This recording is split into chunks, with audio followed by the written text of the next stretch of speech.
तो उसने ईरान से मंगा करके यहाँ पर शियों को फैलाने की कोशिश की, उनको प्रमोट करने की कोशिश की। लेकिन बहरहाल वो मुट्ठी भरी थे, हमेशा से बहुत छोटी तादाद में थे।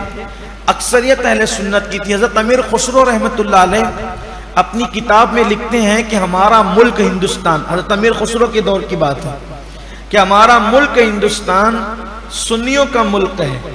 और आपने अपने ज़ौक़ के मुताबिक लिखा कि यहाँ के अंदर दरिया में, हमारे मुल्क हिंदुस्तान में दरिया में जो मछली है वो भी सुन्नी है। हज़रत अमीर खुसरो ने अपने ज़ौक़ के मुताबिक लिखा था कि हमारे मुल्क हिंदुस्तान के दरिया की जो, यानी अपना ज़ौक़ में आदमी बात करता है, यानी उन्होंने बताना चाहता कि जो मुसलमान है यहाँ सब सुन्नी है।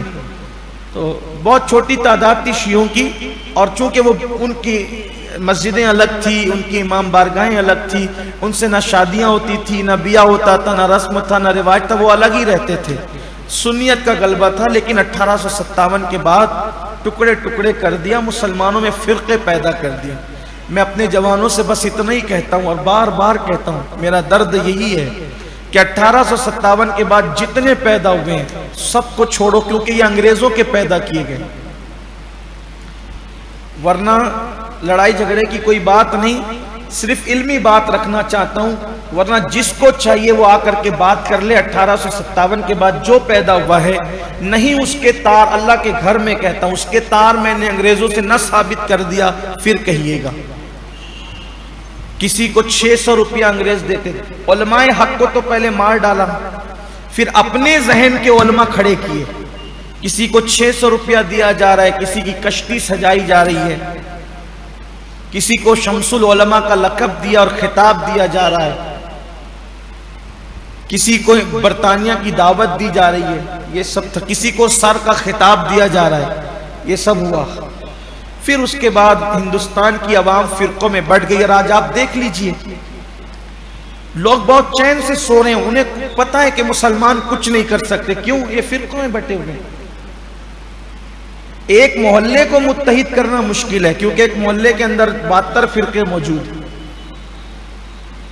किसको बुलाइएगा आप, कहां जाइएगा आप, किससे कहिएगा? बस यही कहता हूं, रमजान शरीफ का प्यारा महीना है। हर दौर में मुस्लिम उम्मा को इत्तेहाद की जरूरत थी, और इस दौर में ज्यादा इत्तेहाद की जरूरत है। मुसलमानों, अल्लाह के लिए फिरका वारियत पे लानत भेजो।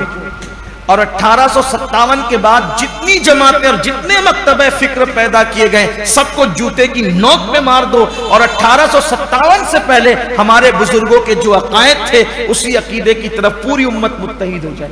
और वही अकीदा था सहाबा और अहले बैत का जो अकीदा, वही अकीदा था, वही अकीदा है। तू जिंदा है वल्लाह, तू जिंदा है वल्लाह, मेरी चश्मे आलम से छुप जाने वाला। वही अकीदा है, तेरे गुलामों का नक्शे कदम है राहे खुदा, वो क्या बहक सके जो ये सुराग लेके चले। जिना बनेगी मुहिब्बान चार यार की कब्र, जो अपने सीनों में ये चार बाग लेके चले।